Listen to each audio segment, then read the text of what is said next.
Hare Krishna Krishna Krishna Hare Hare Hare Rama Rama Rama Hare Hare.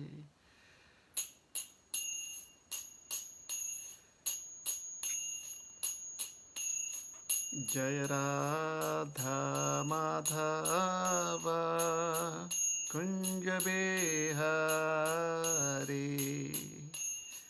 Jaya Radha Madhava Kunja Bihari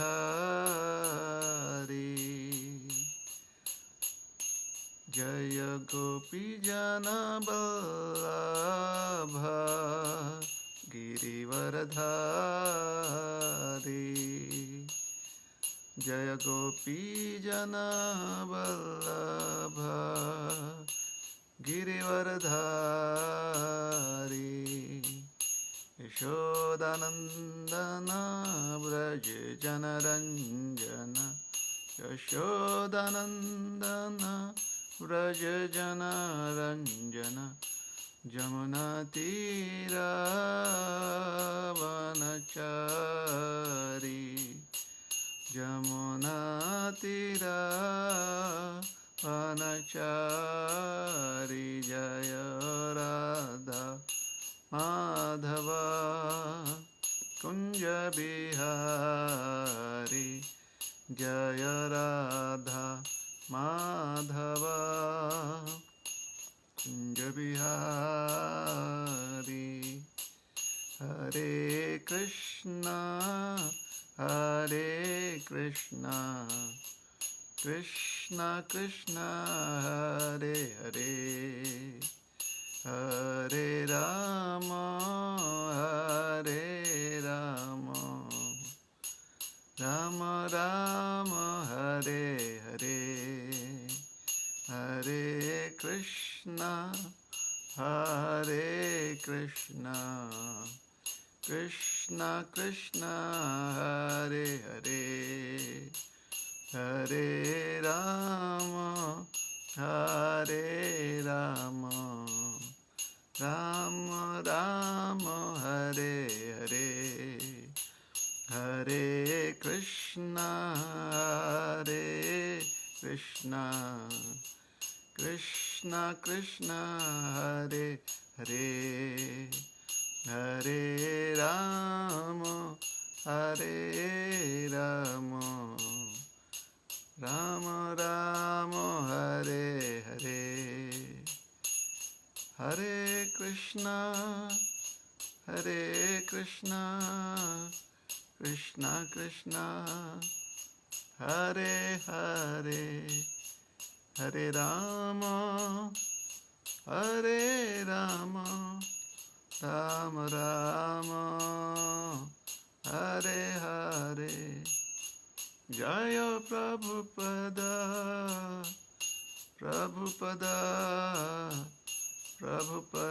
Srila Prabhupada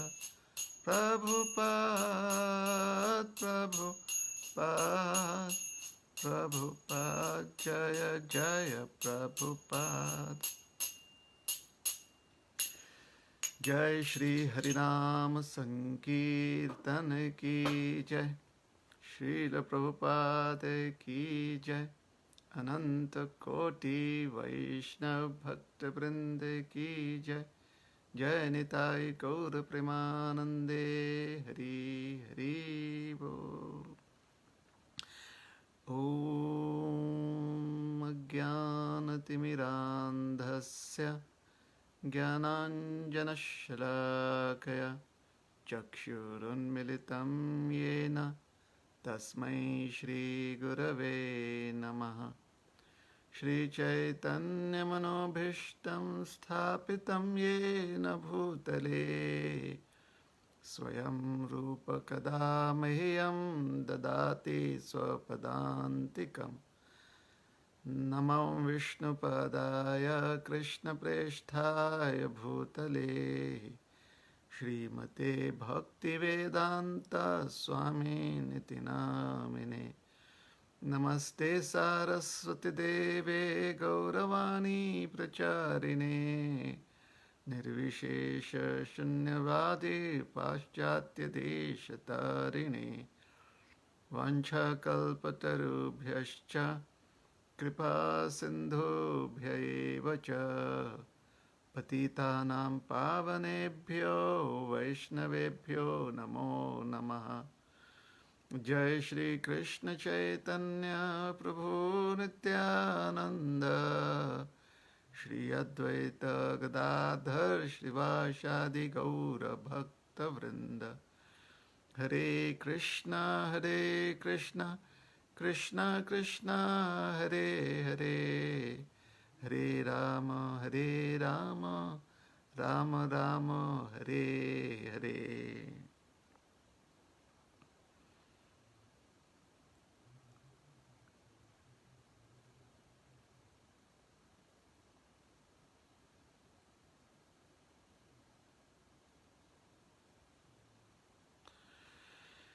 हरे कृष्णा।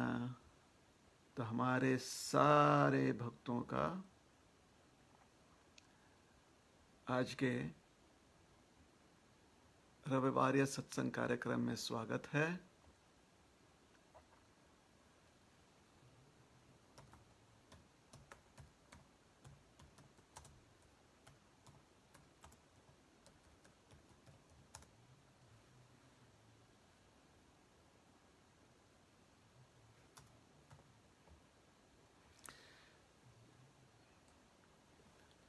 आज हम आपको एक विशेष कथा सुनाएंगे।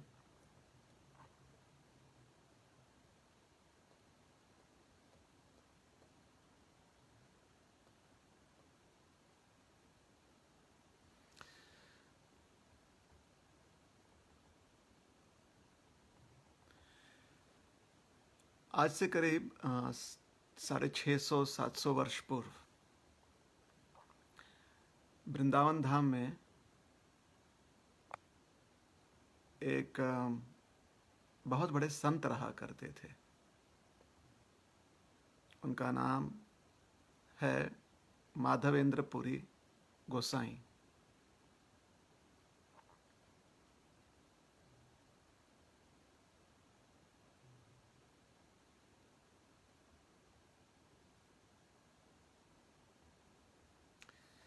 उनके बारे में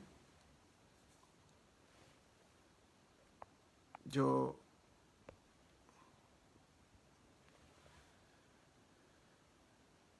गौड़ीय वैष्णव ग्रंथ है चैतन्य चरितामृत, उसमें कहा गया है, प्रतिष्ठार स्वभाव ए जगते विदित, एना छे एना वंशे तार है विधाता निर्मित। प्रतिष्ठार भय पुरी गेला पलाना, कृष्ण प्रेमे प्रतिष्ठा चले संग गदाना।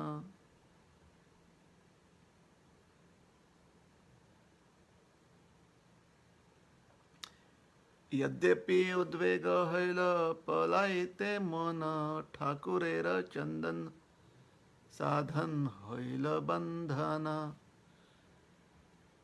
तो यहां पर कहा जा रहा है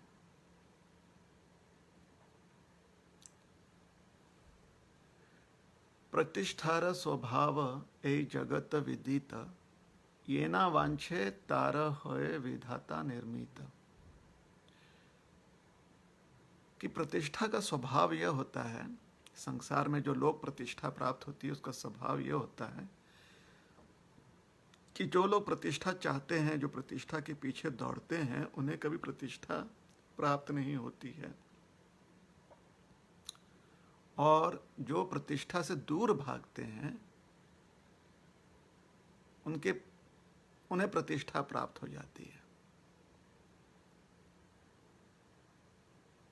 तो ये एक स्वरूप है प्रतिष्ठा का इस जगत में, ऐसे कविराज गोस्वामी कहते हैं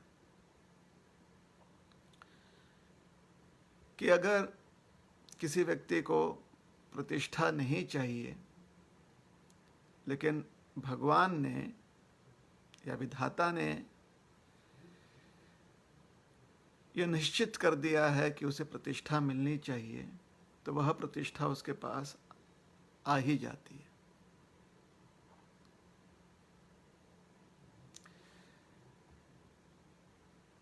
जेना वांछे तार है विधाता निर्मित, जो नहीं चाहता है उसी की प्रतिष्ठा हो जाती है, प्रतिष्ठा उसी को प्राप्त होती है, क्योंकि विधाता के द्वारा निर्मित है, भगवान के द्वारा निर्दिष्ट है, इसलिए वो प्राप्त हो जाती है। और ऐसी कुछ बात जो है माधवेंद्र पुरी के जीवन में देखने को मिलता है। प्रतिष्ठार भय पूरी गेला पौलान, भाग्य प्रतिष्ठा प्राप्त होगी, इसलिए माधवेंद्र पुरी जो है रिमुणा नामक गांव से अचानक चले गए, बिना किसी को बताए चुपचाप वहां से निकल गए। लेकिन क्योंकि भगवान के प्रति उनका जो प्रेम था वो अत्यंत सराहनीय था, तो यह जो भगवान के प्रति भक्त का प्रेम होता है, उस प्रेम के प्रसाद के रूप में भक्त को प्रसिद्धि प्राप्त होती है, प्रतिष्ठा प्राप्त होती है। और यह प्रतिष्ठा उस भक्त के साथ जहां जहां वह भक्त जाता है वहां वहां उसके साथ जाती है ये प्रतिष्ठा या प्रसिद्धि। तो माधवेंद्र पुरी जो हैं प्रसिद्धि के भय से, प्रसिद्धि प्राप्त होगी इस भय से, और रिमुणा नामक गांव जो है छोड़ चुके थे, किंतु जहां जहां वह गए वहां वहां उनके साथ उनकी प्रसिद्धि आ गई। और बहुत प्रयास किया उन्होंने कि इस प्रसिद्धि से वह दूर रहें, इस प्रतिष्ठा से वह दूर रहें, बहुत प्रयास किया उन्होंने, किंतु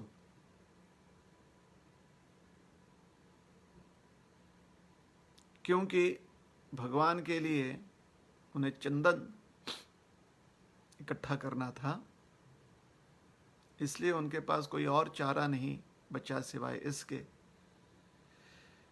कि भगवान की सेवा करते समय अगर प्रसिद्धि भी आती है, प्रतिष्ठा आती है, तो उसे स्वीकार लिया जाए। उनके पास दूसरा कोई विकल्प नहीं बचा, क्योंकि वो भगवान की सेवा करना चाहते थे। तो क्या प्रसंग, कौन सा प्रसंग है जिसके वजह से माधवेंद्र पुरी के बारे में कविराज गोस्वामी चर्चा कर रहे हैं, यह जानना उचित है। तो जैसा समझाया गया है गौड़ीय वैष्णव ग्रंथों में कि माधवेंद्र पुरी वृंदावन में रहते थे आज से 650-700 वर्ष पूर्व। तो एक दिन स्वप्न में गोपाल जी आए और उन्होंने कहा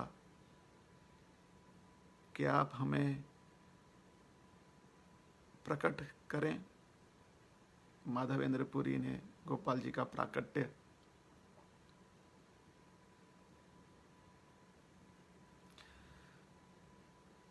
माधवेंद्र पुरी जी के माध्यम बन गए। माधवेंद्र पुरी गोपाल जी के प्राकट्य में गोपाल जी की आज्ञा अनुसार माधवेंद्र पुरी ने गांव वालों से कहा कि गोपाल जी जो हैं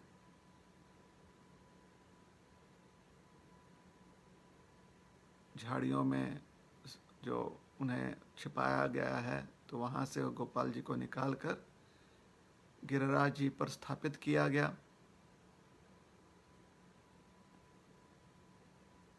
तो इस प्रकार से आसपास के जितने भी गांव थे वो माधवेंद्रपुरी के बारे में जानते थे। एक दिन माधवेंद्रपुरी जी के स्वप्न में गोपाल जी साक्षात प्रकट हुए पुनः, और उन्हें आदेश दिया कि उन्हें बहुत गर्मी लग रही है और वो चाहते हैं कि उन्हें चंदन का लेप लगाया जाए, लेकिन विशेष चंदन का प्रयोग किया जाए, और वह चंदन जो है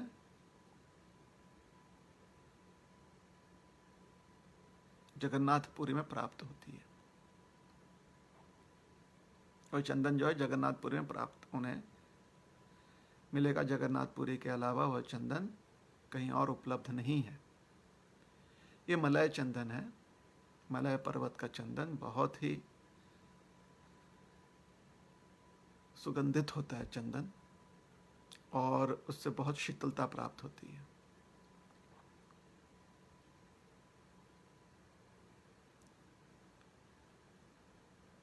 तो चैत्र मास था, माधवेंद्रपुरी जो है उन्होंने चैत्र मास में यात्रा की। चैत्र मास में बहुत गर्मी भी होती है, गर्मी की शुरुआत हो रही है भारत में। और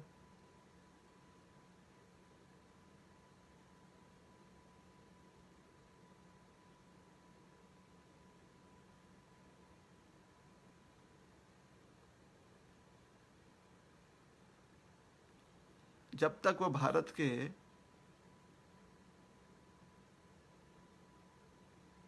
पूर्वी भाग में पहुंचे, ओडिशा प्रांत में, उत्कल प्रांत में,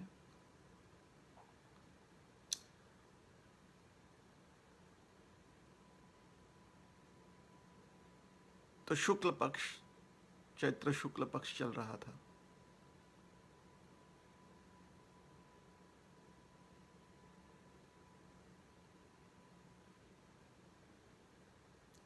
रेमुना नामक गांव में वह रात्रि विश्राम करने हेतु रुक गए। वहां पर बहुत ही प्राचीन मंदिर था गोपीनाथ जी का, जहां पर गोपीनाथ जी को एक विशेष प्रकार का भोग, अमृत केली नामक भोग चढ़ाया जाता था शयन दर्शन के समय। मतलब भगवान विश्राम, ये भगवान का विश्राम का समय होता है संध्या में, शाम को विश्राम के लिए, भगवान को विश्राम सेवा के लिए जब भगवान प्रस्थान करते हैं, तो उसके पूर्व भगवान को यह अमृत केली नामक एक विशेष पदार्थ, एक विशेष पकवान भोग लगाया जाता है। और उसके बाद जब भगवान का दर्शन बंद हो जाता है और भगवान विश्राम के लिए चले जाते हैं, तो वही पकवान जो है अब प्रसाद रूप में लोगों में बांटी जाती है। तो छोटे छोटे कुल्हड़ में, मटकियों में ये भोग चढ़ाया जाता था। दूध से बनता था। बहुत गाढ़ा कर दो अगर दूध को, और उसमें थोड़े अलग जड़ी बूटियां डाल दी जाएं, तो ये विशेषता थी उस प्रांत में। अमृत केली के नाम से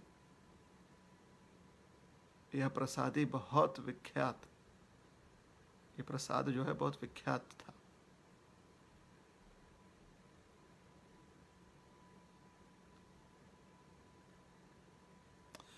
किसी प्रकार से माधवेंद्र पुरी जी को, क्योंकि सन्यासी थे, तो किसी ने उन्हें प्रसादी दे दिया।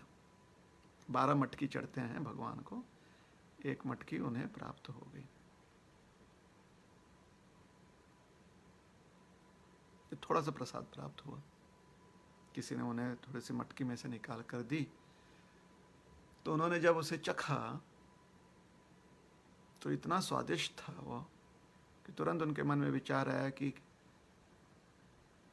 अगर ऐसे ही पकवान गोपाल जी को वृंदावन में चढ़ाया जाए तो बहुत उचित होगा। तो जैसे मन में, क्षमा कीजिएगा, कथा जो है ना थोड़े से, उन्होंने अभी तक खाया नहीं था, बस सुना था उसको जब चढ़ाया गया था ना वो भोग। तो माधवेंद्र पुरी ने बस श्रवण किया था, अभी तक खाया नहीं था, आरती समाप्त नहीं हुई थी, भोग चढ़ाई गई थी गोपीनाथ जी को, अभी तक प्राप्त नहीं हुआ था उन्हें। तो उसके महिमा सुनकर माधवेंद्र पुरी ने खाली मन ही मन में विचार किया कि अगर ये भोग हमें, अगर ये अमृत के लिए हमें प्राप्त हो जाती तो यही ऐसे ही पकवान जो है हम गोपाल जी को चढ़ा देते। बस सोचा था, उस समय भगवान को भोग लगा ही था। तो शाम को होता क्या है गोपीनाथ जी के मंदिर में कि सभी के सामने भगवान को भोग चढ़ाया जाता है। तो जब भगवान को भोग चढ़ा रहा तो सारे लोग जो हैं बड़े प्रसन्न थे। उस समय माधवेंद्र पुरी के मन में ये बात आ गई कि अगर थोड़ा सा ये खीर हमें मिल जाता तो ऐसे ही खीर हम गोपाल जी को चढ़ाते वृंदावन में। और फिर जैसे ही वो विचार माधवेंद्र पुरी के मन में आया तो माधवेंद्र पुरी जी तुरंत अपने आप को कोसने लगे कि अभी तक भगवान को भोग चढ़ा ही है और खुद उसे चखने का मन में विचार आ गया, तो यह अपराध है। यह विचार करके चुपचाप वहां से निकल गए। तो बहुत दुखी थे और एक एकांत स्थान में जाकर एक वृक्ष के नीचे विश्राम के लिए बैठ गए, मंदिर से थोड़ी दूरी पर। किसी ने उनकी तरफ ध्यान भी नहीं दिया। लोगों ने देखा कि सन्यासी हैं, वृक्ष के नीचे विश्राम कर रहे हैं, कोई अनुचित बात तो थी नहीं। तो सबको अपने अपने घर चले गए। मंदिर शांत हो गया। जो मंदिर में सेवा करने वाले भक्त थे वह भी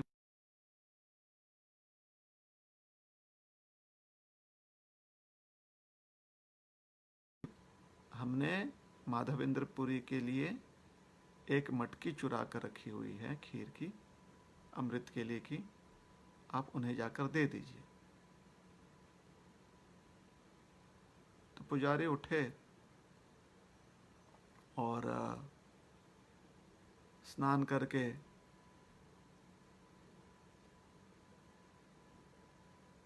भगवान के सिंहासन के पास के निकट गए पूजा घर में, और वहां पर उन्होंने देखा कि गोपीनाथ जी ने अपने कपड़े के पीछे, गोपीनाथ जी का शॉल पहनाते हैं तो उसके पीछे एक मटकी रखी हुई थी। पुजारी को ध्यान ही नहीं था कि उसने कितनी मटकी निकाली। जल्द शायद उन्होंने ध्यान नहीं दिया कि 12 मटकी चढ़ाई गई थी और जब भोग निकाला गया था तो उसमें से 11 ही मटकी बच गई थी। ध्यान नहीं रहा पुजारी को। तो पुजारी को बड़ा आश्चर्य हुआ। तो प्रातः पुजारी जो हैं पूछताछ करने लगे कि यहाँ पर कोई माधवपुरी नाम का कोई व्यक्ति है, क्योंकि गोपीनाथ जी ने उनके लिए खीर चुराई है।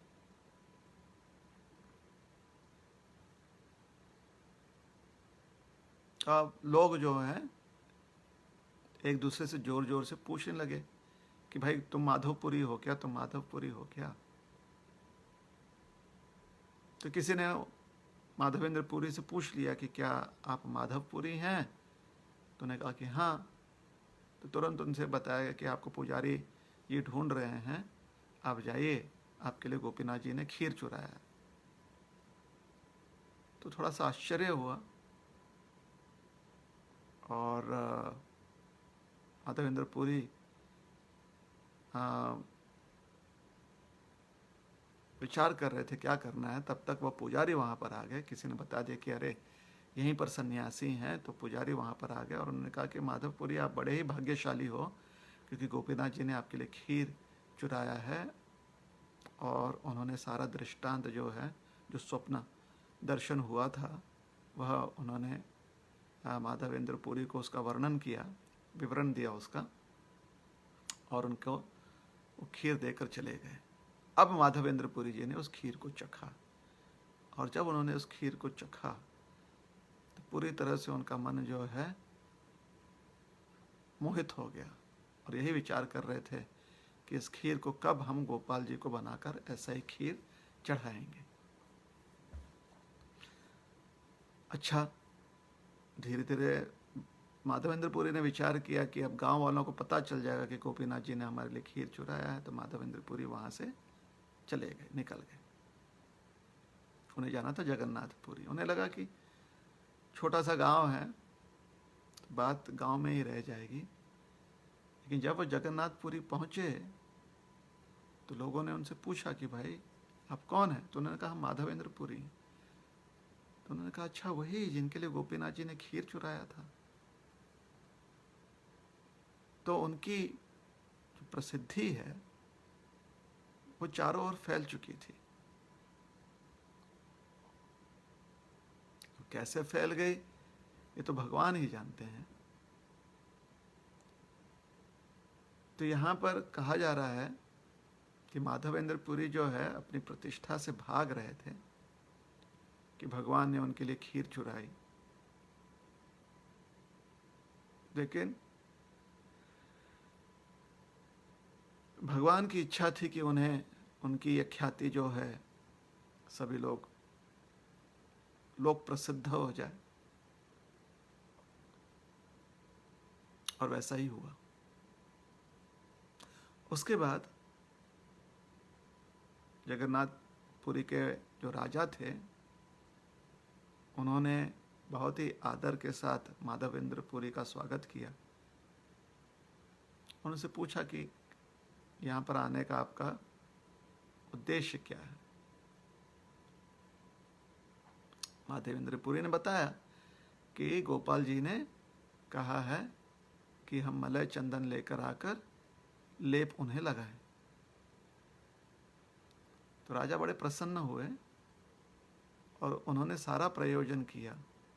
एक माधवेंद्र पुरी जी को नौकर भी दिए, मतलब सेवक दिए, चंदन भी उन्हें प्रदान किया। तब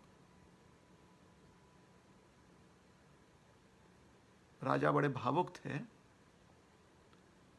तो उन्होंने प्रचुर मात्रा में चंदन उन्हें प्रदान किया, साथ में कपूर दिया और साधन दिए ताकि आराम से माधवेंद्र पुरी जो है वृंदावन पहुंच सके। कुछ सैनिक भी साथ में दे दिए।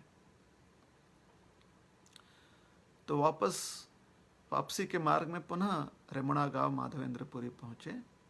तब तक वैशाख का महीना शुरू हो चुका था। बहुत गर्मी थी, खूब गर्मी थी। और वैशाख मास में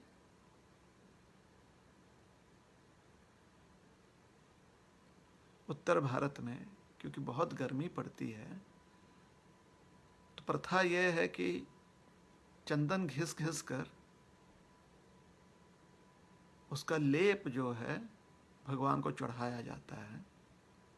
और भगवान को जो चंदन चढ़ावा के रूप में समर्पित किया जाता है, दूसरे दिन वही प्रसादी के रूप में भक्त प्राप्त करते हैं, और वही प्रसाद के रूप में मिला हुआ चंदन जो है भक्त स्वयं प्रयोग करते हैं।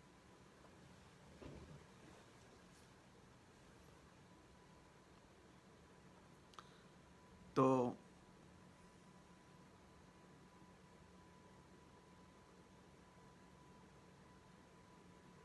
चंदन लेकर माधवेंद्र पुरी जी जितनी जल्दी हो सके वृंदावन पहुंचने का प्रयास कर रहे हैं। तो एक रात के लिए फिर से रमुना गांव में मंदिर के पास ही विश्राम के लिए रुक गए। उस रात को गोपाल जी उनके स्वप्न में आए। गोपाल जी ने कहा कि मैं आपसे बहुत प्रसन्न हूँ कि हमारी सेवा के लिए, हमारे आनंद के लिए आपने इतनी बड़ी यात्रा जो है वो की, और आप चंदन एकत्रित करने में भी सफल हो गए। किंतु अब हमारी इच्छा यह है कि आप इस चंदन को घिस कर चंदन का लेप गोपीनाथ जी को लगा दें। गोपीनाथ जी में और हम में कोई अंतर नहीं है। जब गोपीनाथ जी पर चंदन चढ़ाया जाएगा और उसकी शीतलता से वो प्रसन्न हो जाएंगे, तो साथ ही साथ हम भी वृंदावन में प्रसन्न हो जाएंगे, क्योंकि हमें भी वह शीतलता प्राप्त हो जाएगी।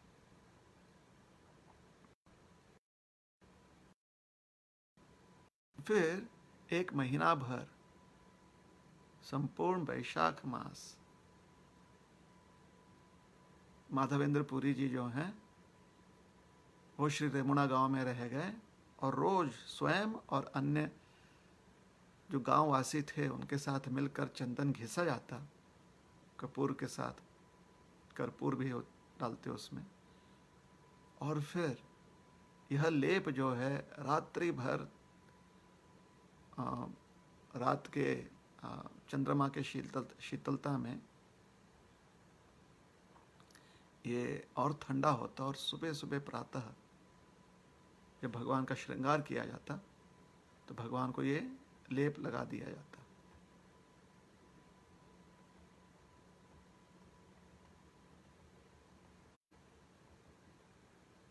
और जब एक महीना पूरी तरह से गोपीनाथ जी की सेवा में माधवेंद्र पुरी जी रेमुणा गांव में ही रह गए, तो उसके बाद चतुर्मास का समय नज़दीक आ रहा था, तो माधवेंद्र पुरी जी वहाँ से चातुर्मास के लिए श्री जगन्नाथपुरी धाम पहुँच गए। तो ये कथा चैतन्य महाप्रभु श्रवण कर रहे हैं नित्यानंद प्रभु से।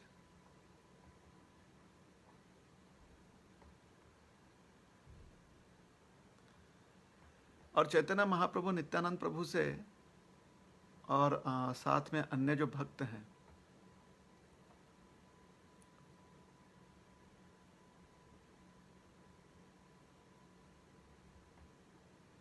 उनसे कहते हैं कि देखिए,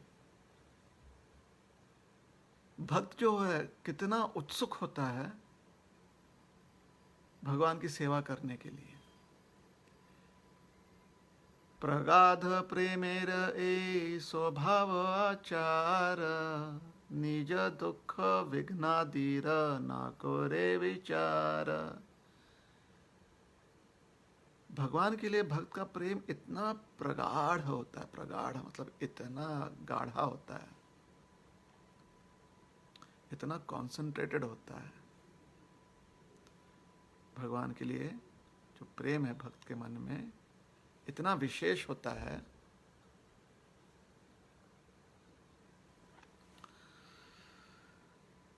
कि भक्त जो है अपने सुख सुविधा का विचार नहीं करता जब वो भगवान की सेवा करना चाहता है।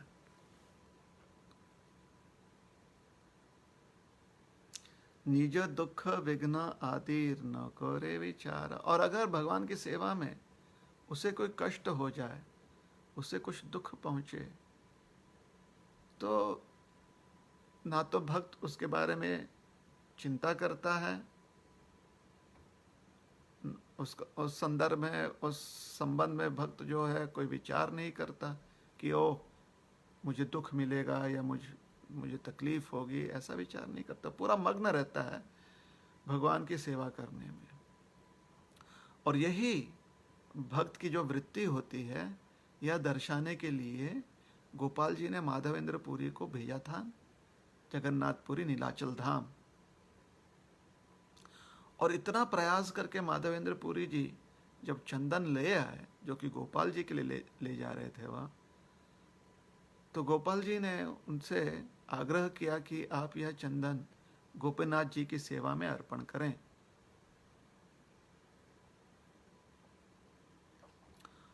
तो माधवेंद्र पुरी जी ने उसे बेझिझक, बिना किसी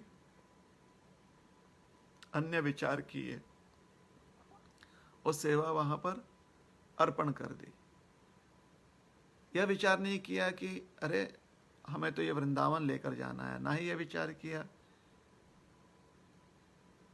कि गोपीनाथ जी को अगर चंदन सेवा प्रदान करेंगे तो गोपाल जी को कहीं उस सेवा से वंचित ना रहना पड़े। विश्वास कर लिया भगवान पर, जब भगवान ने कहा कि आप गोपीनाथ जी को ही चंदन, गोपीनाथ जी को ये चंदन सेवा समर्पित करें और उससे हम भी प्रसन्न हो जाएंगे। तो ये जो भगवान और भक्त का व्यवहार होता है, जहां पर भगवान भक्त के जो उनके प्रति विशेष प्रेम होता है, उसे व्यक्त करने के लिए भक्त के जीवन में ऐसे प्रसंग ला देते हैं, या ऐसे प्रसंग आ जाते हैं जहाँ पर कभी कभी बहुत कठिनाई होती है, बहुत परेशानी होती है, लेकिन जो भगवान का भक्त होता है वह अन्य कोई विचार ना करते हुए सिर्फ सेवा करने की वृत्ति से इन सारे परेशानियों का जो पहाड़ होता है, वो भक्त उसे पार कर जाता है, उसे लांघ लेता है। ए भक्ति भक्त प्रिय कृष्ण व्यवहार, बुझितेओ आमा सबार नाही अधिकार।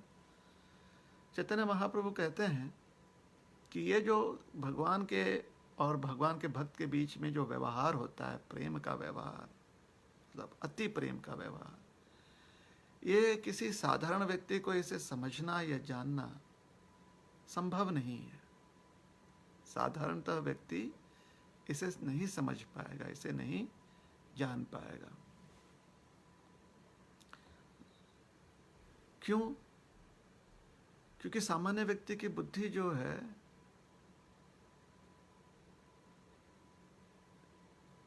इतनी सक्षम नहीं होती है।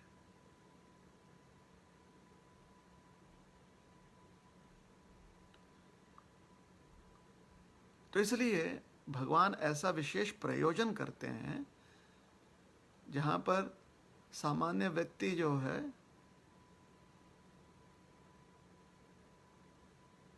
उसे ये बात समझ में आ जाए कि भगवान का भक्त भगवान की सेवा में कितना आतुर रहता है।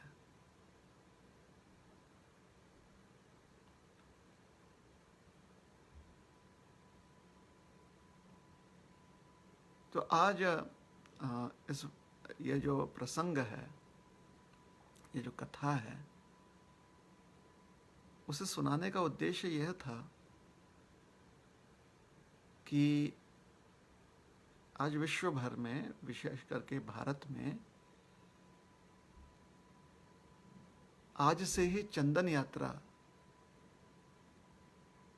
का उत्सव जो है, का पर्व जो है, वो मनाया जा रहा है। आज से लेकर 21 दिन तक भगवान को रोज एकदम फ्रेश चंदन जो है, चंदन का लेप बनाकर उन्हें ये लेप चढ़ाई जाएगी, चंदन का लेप उन्हें लगाया जाएगा। और उसके पीछे उद्देश्य ये है कि इतने गर्मी में, जो ग्रीष्म काल है, वैशाख की गर्मी बहुत ज़्यादा होती है, तो ये जो वातावरण इतना गर्म हो रहा है, उसमें चंदन की शीतलता भगवान को प्राप्त हो। और जब यह चंदन सेवा एक भक्त भगवान को प्रदान करते हैं, यह भक्त प्रदान करता है। तो भक्त मन ही मन यह प्रार्थना करता है कि प्रभु आप इस चंदन सेवा से प्रसन्न हो, आपको इसकी शीतलता प्राप्त हो।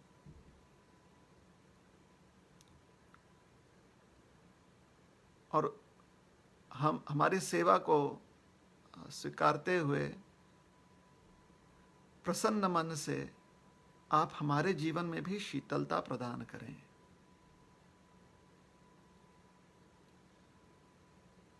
हमारे व्यवहारिक जीवन में हम बहुत सारे भौतिक समस्याओं के ताप से जूझ रहे हैं। ये जो ताप है,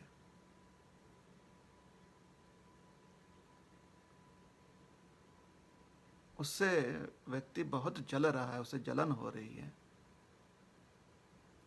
तो इस भौतिक ताप से आप हमें मुक्त करें, हमें शीतलता प्रदान करें।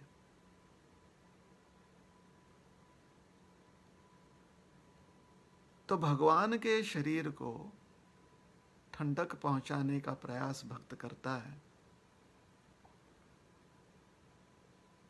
यह जानते हुए कि इस भाव संसार में हर व्यक्ति जो है वो पीड़ित है, हर व्यक्ति का जीवन संतापित है।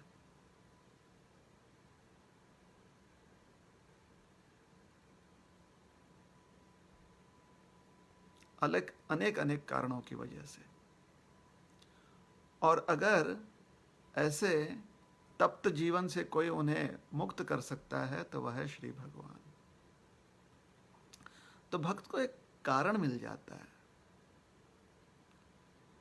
कि चंदन की शीतलता जिस प्रकार से वैशाख की गर्मी से व्यक्ति को मुक्त करता है, उसी प्रकार से भगवान की कृपा प्रसाद, कृपा आशीर्वाद से जो भवरोग का ताप है उससे व्यक्ति मुक्त हो सकता है। तो यह जो भवरोग का ताप है, इससे मुक्त होने के लिए भगवत कृपा की आवश्यकता होती है। बिना भगवान की कृपा से हम भव सागर पार नहीं कर पाएंगे और इस भवताप से हम मुक्त नहीं हो पाएंगे। इसलिए 21 दिन तक भक्त आकर अपने कष्ट, अपने परिश्रम द्वारा भगवान की चंदन सेवा करता है, इस विश्वास, इस श्रद्धा के साथ कि श्री भगवान उन पर कृपा करेंगे और उनकी प्रार्थना सुनेंगे, जिससे कि उनका भव रोग जो है वह नष्ट हो जाए और ऐसे तापित जीवन से व्यक्ति मुक्त हो जाए।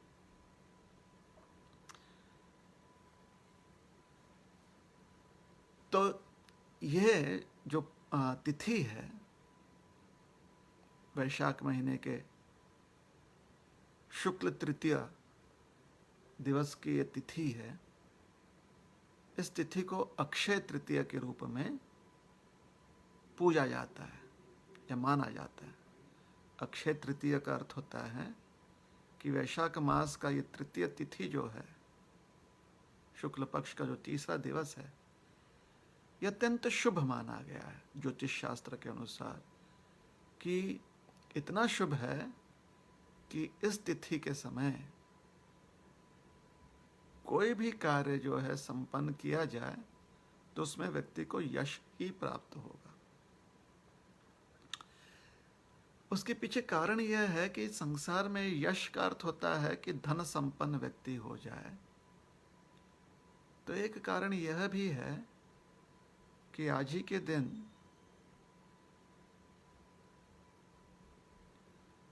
कुबेर जी को, जो कुबेर जी कोषाध्यक्ष हैं, देवताओं के कोषाध्यक्ष हैं, ट्रेजरर, आज ही के दिन उन्हें यह सेवा प्राप्त हुई।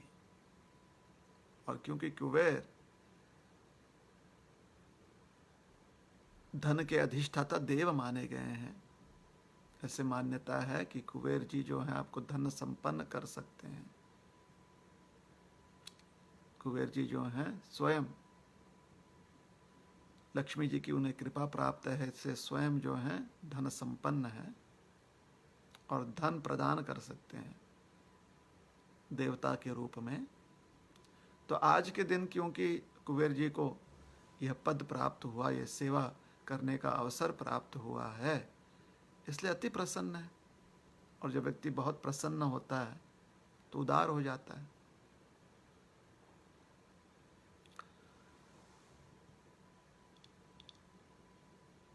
आज ऐसी मान्यता है कि सारे नक्षत्र, जितने ग्रह हैं, यह सब आपके लिए अति मंगल होते हैं।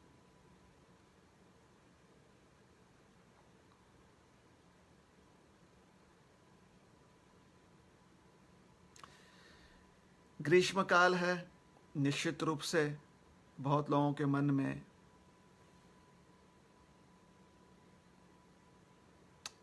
विशेष करके भारत में ये विचार निश्चित आएगा कि काश जाकर हम किसी जलाशय का आश्रय ले लें, जल स्नान कर लें। और जब भी जल स्नान की बात आती है तो गंगा जी का मन में विचार आता है। आज भी भारत में प्रथा है कि बहुत लोग स्नान करते हुए गंगा जी का स्मरण करते हैं, हर हर गंगे कहकर स्नान करते हैं। क्योंकि भारतीय संस्कृति में गंगा जी की बहुत कृपा मानी गई है। थोड़ा सा रुकिएगा, बहुत तेज सूर्य प्रकाश हमारे पीछे से आ रहा है, तो उसको थोड़ा सा हम कम करने का प्रयास करते हैं, पुनः आते हैं, लौटते हैं।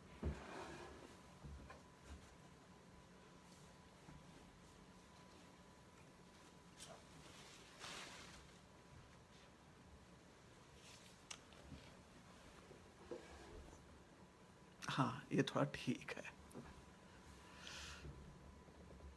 तो गंगा जी का विशेष स्थान है हमारे भारतीय संस्कृति में। और अगर गंगा जी के निकट नहीं भी हो तो मानस रूप में गंगा जी का हम मानस रूप में उनका आश्रय लेते हैं, मन से उनका स्मरण करके कि हर हर गंगे, हे गंगे कहकर आश्रय लिया जाता है।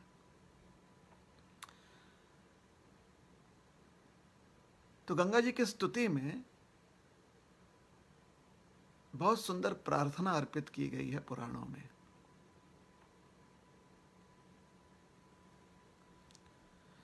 और ऐसी एक प्रार्थना जो है आज आपके सामने हम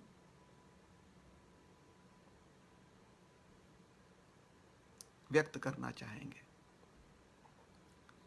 इस प्रकार से गंगा जी की स्तुति की गई है।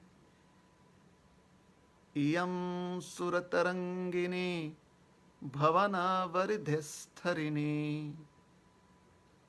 स्तुता हरे पदाम्बुजा धुपदगत संसदः सुमेरुशिखरामर प्रियजला महालक्षिणी प्रसन्नवदना शुभा भवभयस्य विद्रहिणी।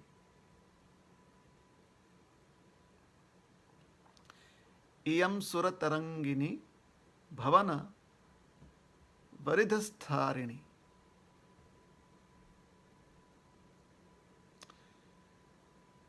गंगा जी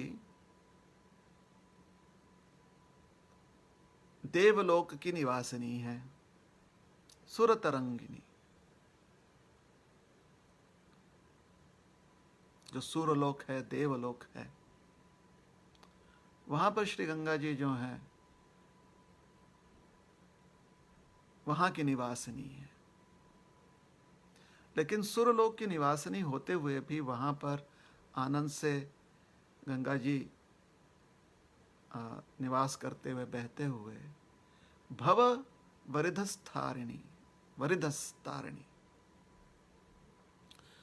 जो भव सागर है, भव सागर को पार करने में वो सक्षम है, या पार करवाने में, तारिणी। भव सागर में जितने भी जीव हैं, सारे जीवों को वो भव सागर से पार करवा देती हैं। और वास्तव में इसीलिए श्री गंगा जी जो हैं इस जगत में व्यक्त हुई हैं। और कैसे वो पार करवा देती हैं भव सागर से, सबको पार कैसे लगा देती हैं। स्तुता हरि पदाम्बुज, भगवान के चरण कमलों से क्योंकि उनका प्राकट्य हुआ है, भगवान हरि के श्री चरणों से गंगा जी प्रकट हुई हैं।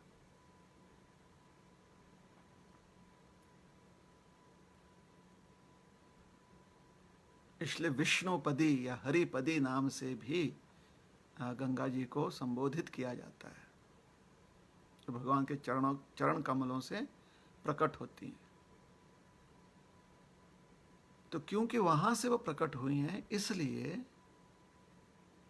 जो भी गंगा जी का स्मरण करता है, या गंगा जी की स्तुति करता है, या गंगा जी में स्नान करता है,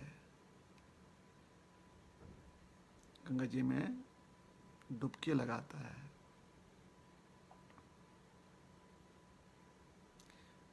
गंगा जी उसे मुक्ति प्रदान करती है।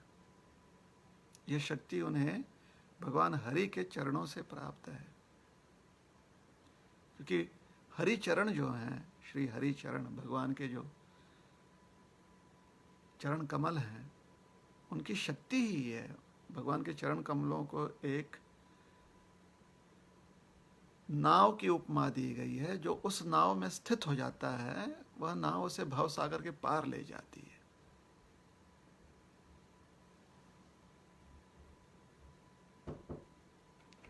तो हरि पदाम्बुज,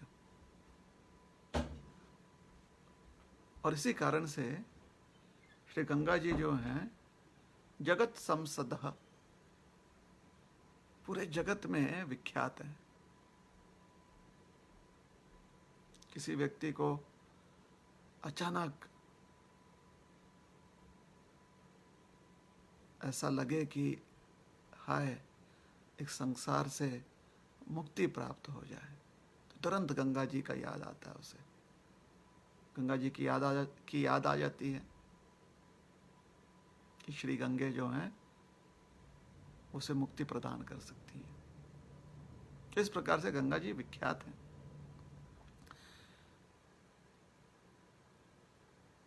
गंगा जी मेरू पर्वत की तरह अटल हैं, अर्थात कभी भी, यह मेरू पर्वत के समान गंगा जी जो हैं बहुत दयालु हैं। या मेरू पर्वत के समान गंगा जी जो हैं बड़ी ही गंभीर हैं।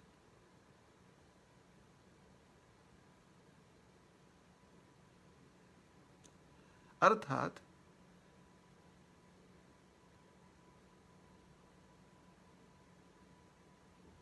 जो भी गंगा जी का आश्रय लेता है, गंगा जी उसे भगवान विष्णु के चरण कमलों तक पहुंचा ही देती है।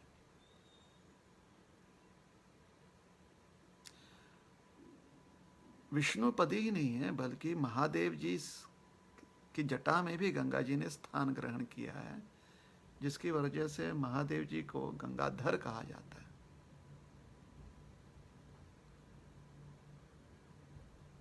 महादेव जी के जटाओं में गंगा जी विलास करती हैं।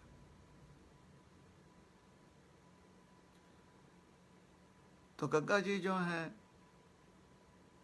महादेव जी की भी कृपा गंगा जी के स्मरण से प्राप्त हो जाता है। महादेव जी परम वैष्णव है, तो वैष्णव की कृपा प्राप्त है, भगवान की कृपा प्राप्त है।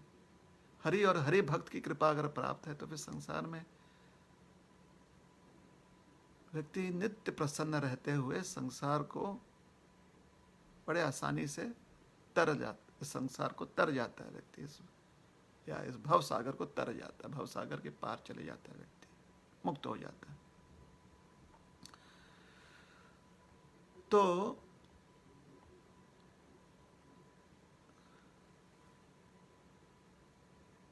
तो जिस गंगा जी का आश्रय देवता तक लेते हैं, देवगण जो हैं सुमेरु पर्वत के आसपास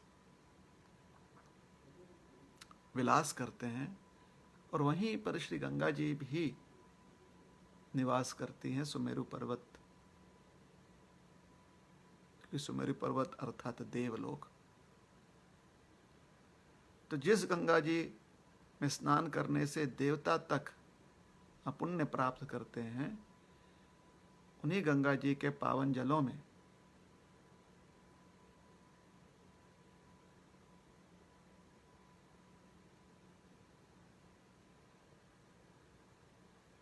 स्नान करके व्यक्ति जो है मालकशालिनी, व्यक्ति अपने पूरे पापों से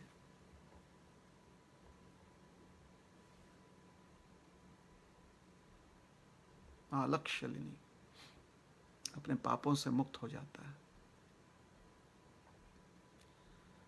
ये गंगा जी जो इतने सुंदर स्वरूप, उनका स्वरूप बड़ा ही सुंदर है, प्रसन्न वदना शुभा। गंगा जी का जो मुखमंडल है बहुत ही सुंदर है। ऐसे सुंदर स्वरूप धारण की हुई गंगा जी भव भयस्य विद्रावणी, जो भव अर्थात इस संसार का जो दुख है, इस संसार का जो बंधन है, उसके भय से व्यक्ति को मुक्त करवा देती है। भय भयस्य विद्रावणी, भय से मुक्त करवा देती है।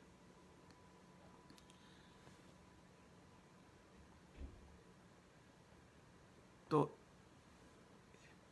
ऋषय उचुहु, सूत गोस्वामी जी ये प्रार्थना अर्पण कर रहे हैं।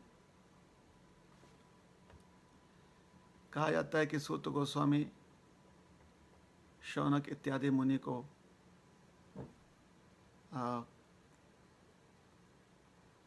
कथा सुना रहे हैं, और यह जो कथा उन्होंने सुनाई है शौनक आदि मुनि को,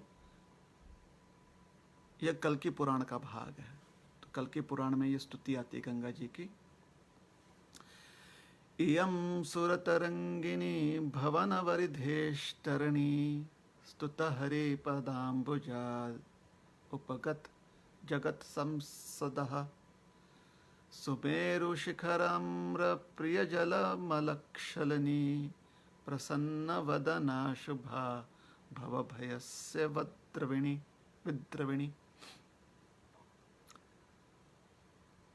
तो सुरलोक से गंगा जी यहाँ पर इस लोक में, मर्त्यलोक में आई हैं, ताकि मर्त्यलोक के सारे निवासियों के जो कष्ट हैं उन कष्टों का निवारण कर सके, और मर्त्यलोकों के निवासियों को मुक्ति प्रदान करवा सकें, भक्ति प्रदान करवा दें।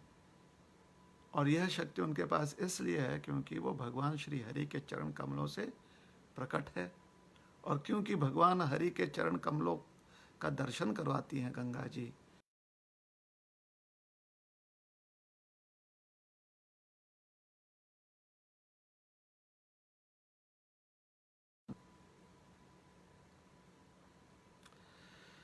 जो सुरलोक में देवतागण गंगा जी में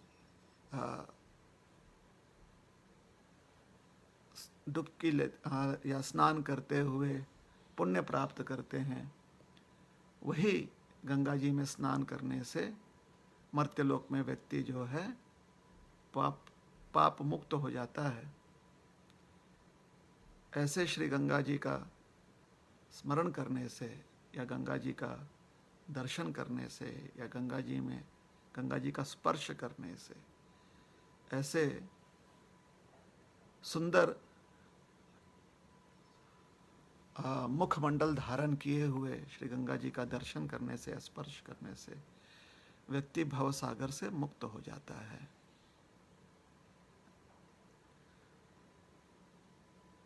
तो कहा जाता है कि भगीरथ जी ने गंगा जी से जब प्रार्थना की कि वह देवलोक से इस मर्त्यलोक में प्रकट होएं, तो गंगा जी जब इस मर्त्यलोक में प्रकट हुई तो वह अक्षय तृतीया के दिवस पर प्रकट हुई थी।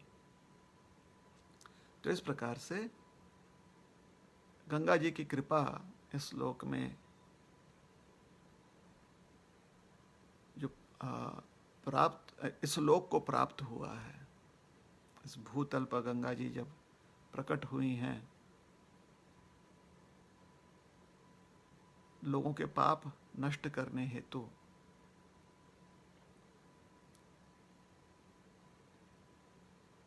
तो वह इस पर्व पर गंगा जी यहाँ पर प्रकट हुई हैं।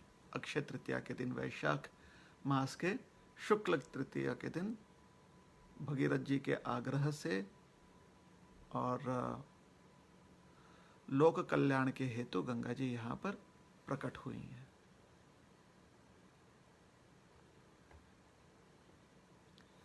पूर्व काल में, आज से बहुत कल्प पूर्व,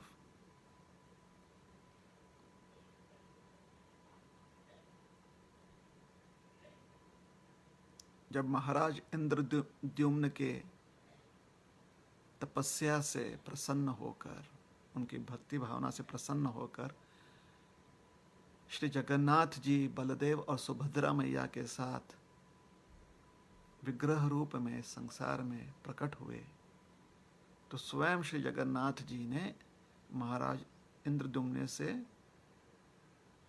अपनी सेवा, पूजा और उत्सवों के बारे में ज्ञान दिया था। और विशेष करके श्री जगन्नाथ जी ने इंद्रद्युम्न महाराज से चंदन यात्रा उत्सव मनाने को कहा था।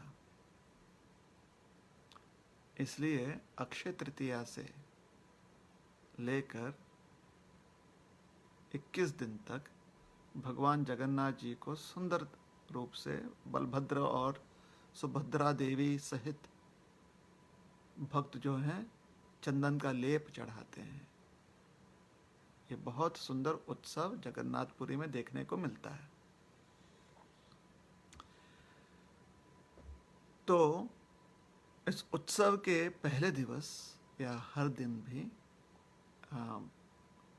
जो भगवान जगन्नाथ जी की उत्सव मूर्ति है, जिन्हें मदन मोहन कहा जाता है, मदन मोहन जी को नरेंद्र सरोवर लाया जाता है, जो जगन्नाथ जी की क्रीड़ा स्थली है, नरेंद्र सरोवर।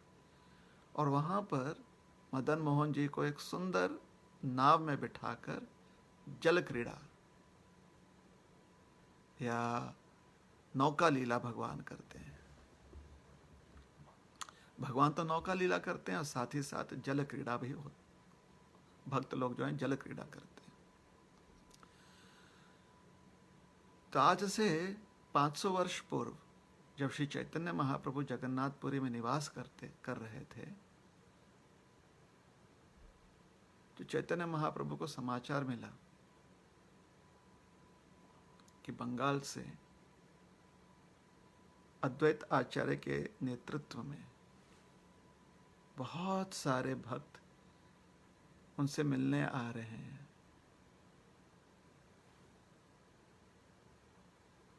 अक्सर भक्त आया करते थे, कभी कभी भक्त जो है पूरे चातुर्मास के 4 महीने वहां पर रहा करते थे चैतन्य महाप्रभु के संग में।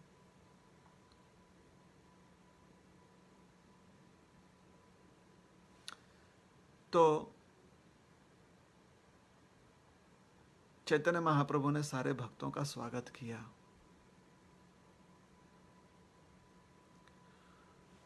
और चैतन्य भागवत में वृंदावन दास ठाकुर उल्लेख करते हैं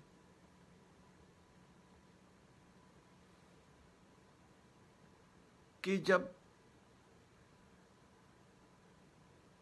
बंगाल से आए हुए भक्त श्री चैतन्य महाप्रभु से मिले।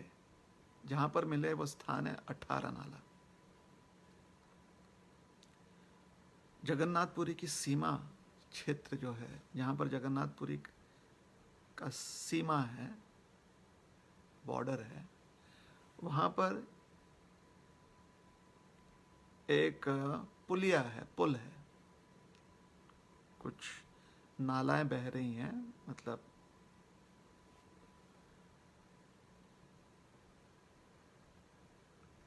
छोटी छोटी नदियां बहती हैं, तो उसके ऊपर बहुत छोटी छोटी, तो उसके ऊपर से एक पुल बनाया गया है जिसका नाम है 18 नाला।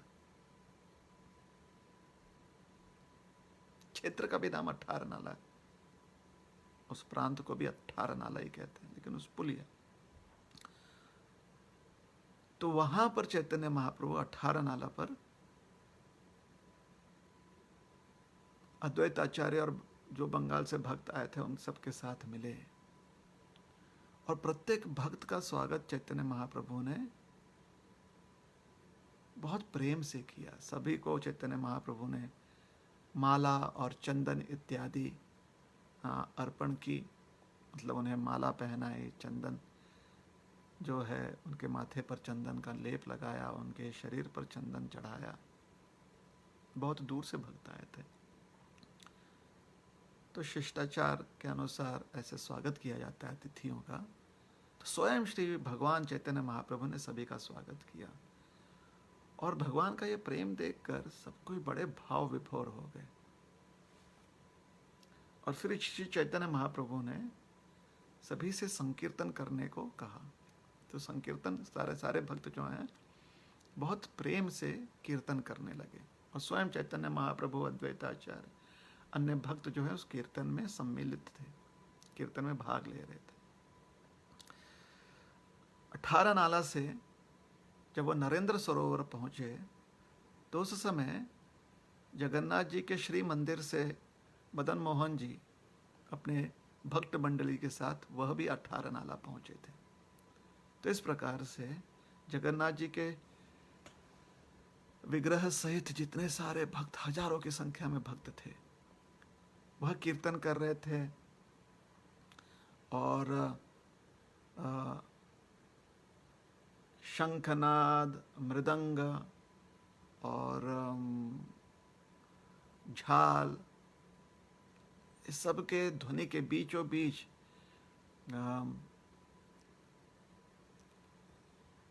हरिनाम की गूंज जो है चारों दिशाओं में फैल रही थी। फिर जगन्नाथ जी के साथ आए हुए भक्त और चैतन्य महाप्रभु के साथ जो भक्त बंगाल से आए हुए यात्रीगणों के साथ दोनों नरेंद्र सरोवर पर मिले। ऐसे लग रहा था जैसे कि जो दो बड़ी बड़ी नदियां जो हैं एक दूसरे से मिल रही हैं, संगम हो रहा है। और एक बड़ा ही ऐतिहासिक कीर्तन हुआ। सैकड़ों हजारों भक्त जो हैं आनंद से कीर्तन कर रहे थे।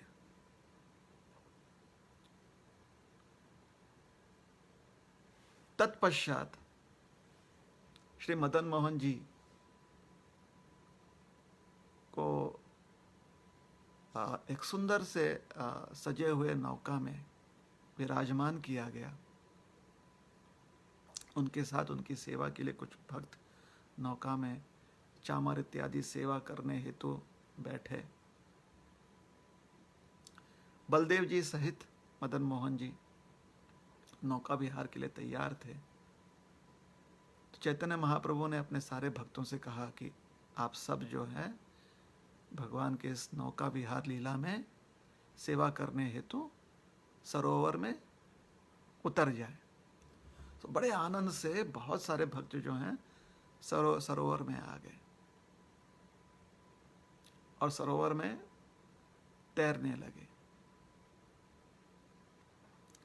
तो एक तरफ जो है भगवान नौका विहार कर रहे हैं, और भगवान के नौका विहार में सेवा अर्पण करते हुए भक्त जो हैं इतने उत्साही हो गए, इतना उमंग भक्तों का बढ़ गया, मन में इतने सारे आनंद के तरंग जो लहरा रहे थे तो सारे भक्त जो हैं अचानक उसी प्रकार से जल क्रीड़ा करने लगे जिस प्रकार से जमुना जी में कृष्ण अपने सखाओं के साथ करते, मानो जैसे कि वहां पर साक्षात श्री वृंदावन धाम जो है प्रकट हो चुके हों नरेंद्र सरोवर में। बंगाल के भक्त उस समय जब भी जल क्रीड़ा किया करते थे तो एक विशेष जो खेल है वह खेला करते थे, उसे कहते हैं काय काय। काय काय का अर्थ होता है कि जल में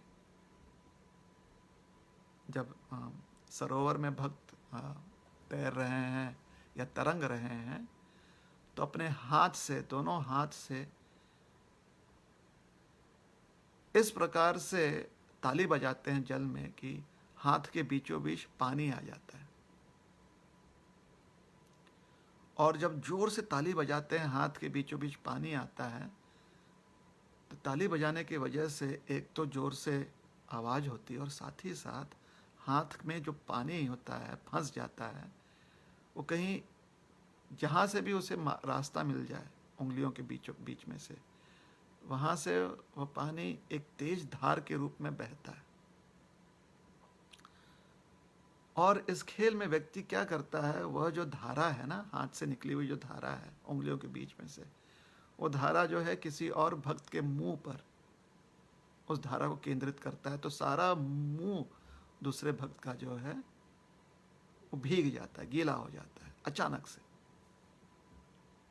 तो एक दूसरे पर पानी उछाला जाता है इस प्रकार से, और पानी उछालते हुए भक्त जो है काय काय की ध्वनि करते हैं, काय काय। तो इस खेल में सबसे पहले श्री चैतन्य महाप्रभु अद्वैत आचार्य पर ये जलधार जो है उनकी ओर उन्होंने केंद्रित किया। जैसे ही अद्वैत आचार्य के चेहरे पर चैतन्य महाप्रभु के हाथों से निकला हुआ जल का धार जो है, पानी की जो धारा है वो पड़ी, तो अद्वैत आचार्य ने फिर चैतन्य महाप्रभु के चेहरे पर, उनके मुखमंडल पर पानी उछाला और दोनों के बीच में द्वंद्व शुरू हो गया। यह देखकर बाकी भक्त बड़े ही प्रसन्न हुए और फिर नित्यानंद प्रभु गदाधर पंडित के साथ मिलकर और परमानंद पुरी के साथ मिलकर वह भी इस प्रकार से जल क्रीड़ा करने लगे, और धीरे धीरे मानो जैसे कि सारा जल क्षेत्र जो है एक क्रीड़ांगन बन गया, या ऐसा कहिए कि छोटी छोटी जो है एक रणभूमि में बदल गया कि लोग एक दूसरे के साथ इस प्रकार से एक दूसरे को हराने के उद्देश्य से, एक दूसरे को पूरी तरह से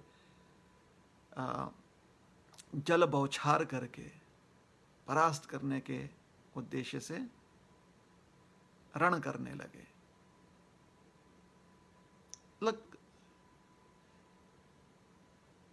क्रीड़ा की भावना से ही, लेकिन दो लोगों के बीच में या चार लोगों के बीच में द्वंद्व शुरू हो गया। और फिर अचानक और भी भक्त इसमें भाग लेने लगे। मुकुंद दत्त जो है मुरारी गुप्ता के साथ काय काय खेलने लगे, और इतने शक्ति लगा रहे थे भक्त, मतलब पूरा प्रयास कर रहे थे कि सामने वाले का चेहरा जो है उनके हाथ से जो जलधारा है उससे पूरी तरह से भीग जाए और सामने वाला भक्त जो है परास्त हो जाए। काफी समय तक जो भक्त हैं ऐसा खेल खेल रहे थे, और उन्हें देखकर बाकी जितने सैकड़ों भक्त हैं, हजारों भक्त हैं जो सरोवर के तट पर थे या अन्यथा जल में थे, वह सब बड़े आनंद से हरि हरि हरि हरि का गूंज करने लगे। जल में कौन किसके साथ द्वंद्व कर रहा है समझ में ही नहीं आ रहा था। बड़े छोटे बूढ़े गृहस्थ सन्यासी सब मिलजुल कर इस प्रकार से ब्रह्मचारी इस क्रीड़ा में भाग ले रहे थे। और जिस प्रकार से जल क्रीड़ा करते हुए भगवान कृष्ण सखाओं का हाथ पकड़कर गोल गोल घूमते हैं, वैसे ही कभी कभी श्री चैतन्य महाप्रभु और उनके भक्त जो हैं एक दूसरे का हाथ पकड़ के जल में गोल एक गोलाकार में तैर रहे थे। तो यह जो क्रीड़ा लीला है, ये जल क्रीड़ा की जो लीला है, ये बहुत भाग्यशाली लोगों को ही प्राप्त होती है। इस लीला में भाग लेने का अवसर बहुत भाग्यशाली लोगों को प्राप्त होता है। और जितने भी भक्त उस समय श्री चैतन्य महाप्रभु के साथ ये जल क्रीड़ा कर रहे थे, वो अत्यंत भाग्यशाली थे।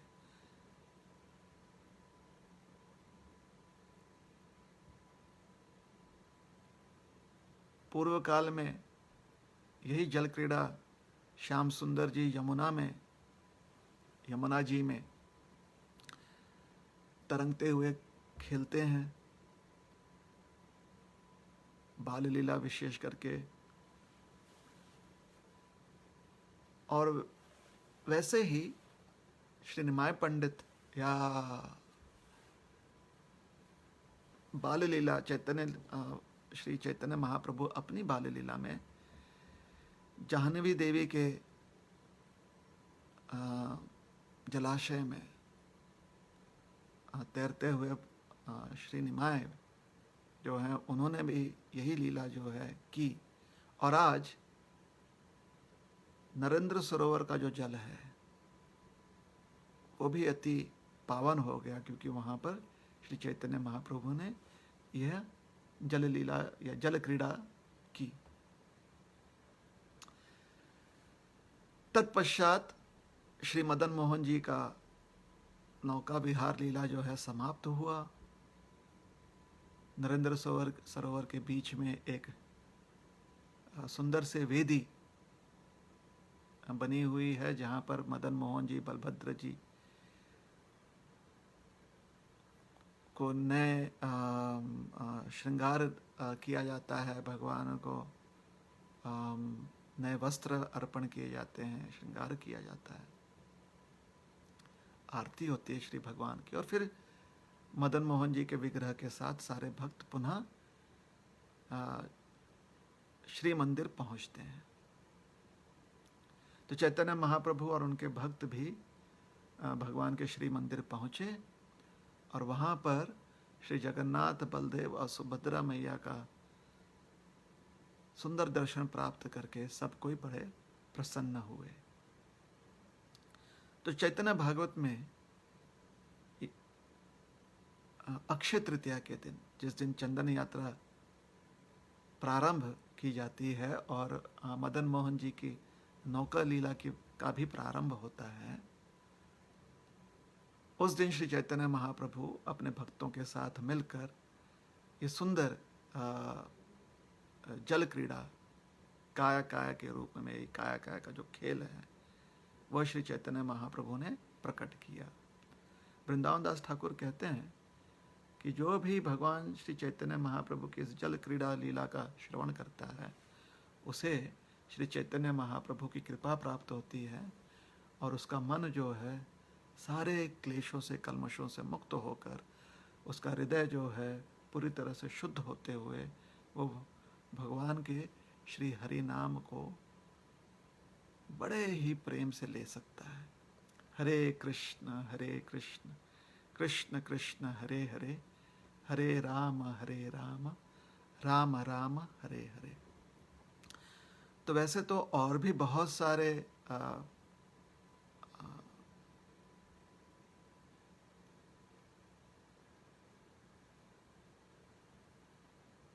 शुभ, बहुत ही सारे शुभ क्रिया, क्या कहेंगे उसे, आज के दिवस अक्षय तृतीया का दिवस जो है और अन्य बहुत ही अत्यंत मंगलमय प्रसंगों के लिए विख्यात है।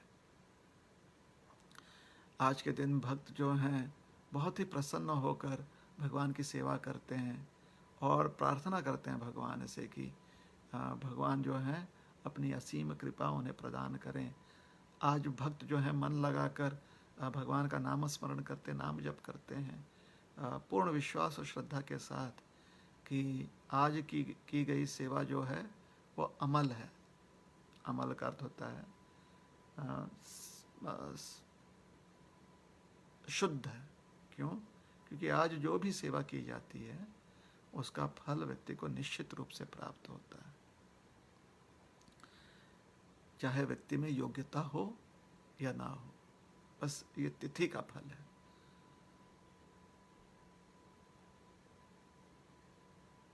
तो सारे भक्तों को अक्षय तृतीया के पावन अवसर पर हमारी शुभकामनाएं, और साथ ही साथ भगवान की जो चंदन यात्रा उत्सव की शुरुआत हो रही है आज से, उसके लिए भी सभी को हमारी मंगल शुभकामनाएं। हरे कृष्ण कृष्ण कृष्ण हरे हरे, हरे राम राम राम हरे हरे। हरे कृष्ण। तो यहाँ पर हम अपनी कथा समाप्त करते हैं। अब थोड़ा सा कीर्तन करेंगे, उसके बाद आप लोग जो हैं अपने अपने घर में बैठकर प्रसाद ग्रहण कर सकते हैं और आनंद से भगवान का नाम स्मरण करते हुए विश्राम कर सकते हैं। हरे कृष्ण।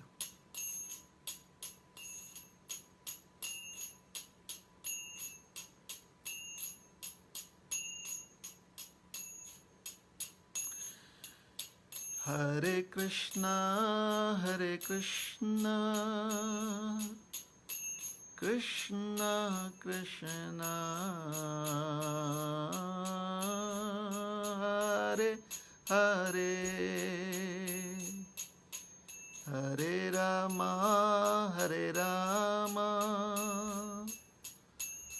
राम राम हरे हरे। हरे कृष्णा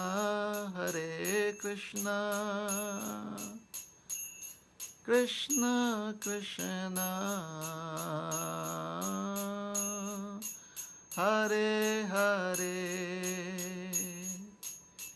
हरे राम राम राम हरे हरे। हरे कृष्णा कृष्णा कृष्णा हरे हरे, हरे राम राम राम हरे हरे।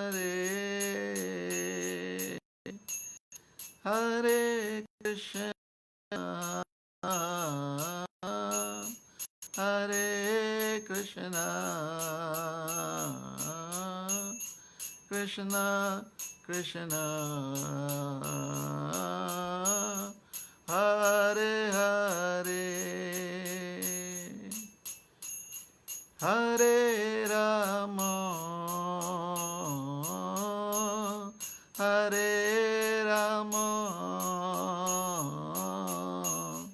राम राम हरे हरे। हरे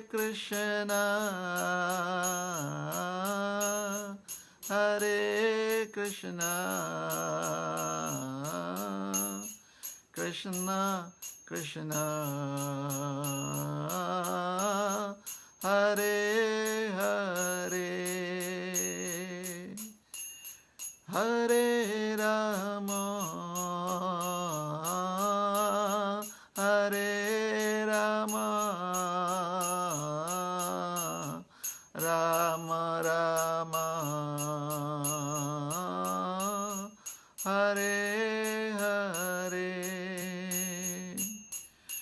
हरे कृष्णा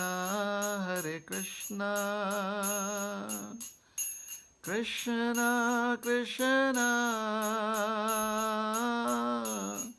हरे हरे हरे राम राम राम हरे हरे हरे कृष्णा कृष्णा कृष्णा हरे हरे हरे राम राम राम हरे हरे हरे कृष्णा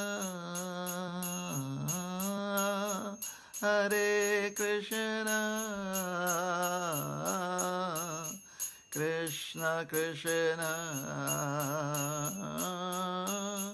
हरे हरे हरे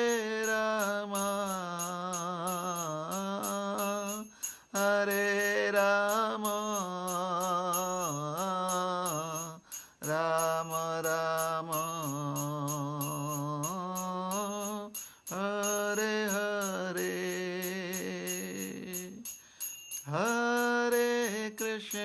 हरे कृष्णा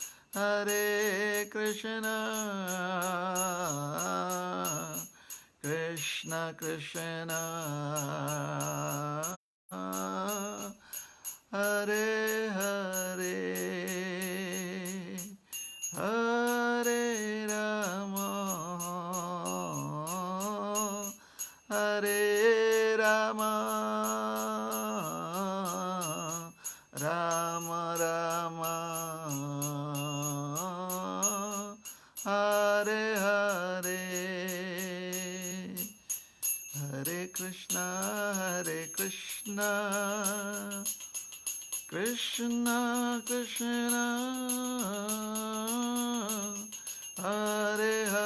हरे हरे हरे राम राम राम हरे हरे हरे कृष्णा कृष्णा कृष्णा हरे हरे हरे राम राम राम हरे हरे हरे कृष्णा कृष्णा कृष्णा हरे हरे हरे राम राम राम हरे हरे हरे कृष्णा कृष्णा कृष्णा हरे हरे हरे राम राम राम हरे हरे हरे कृष्णा कृष्णा कृष्णा हरे हरे हरे राम राम राम हरे हरे हरे कृष्णा कृष्णा कृष्णा हरे हरे हरे राम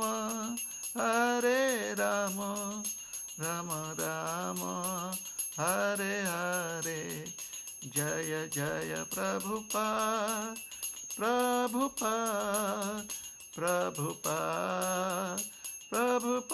जय जय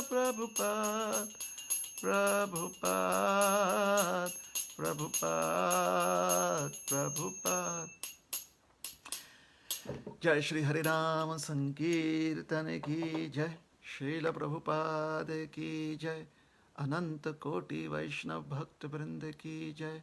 जय निताय गौर प्रेमानंदे। हरि हरि बोल। हरे कृष्णा।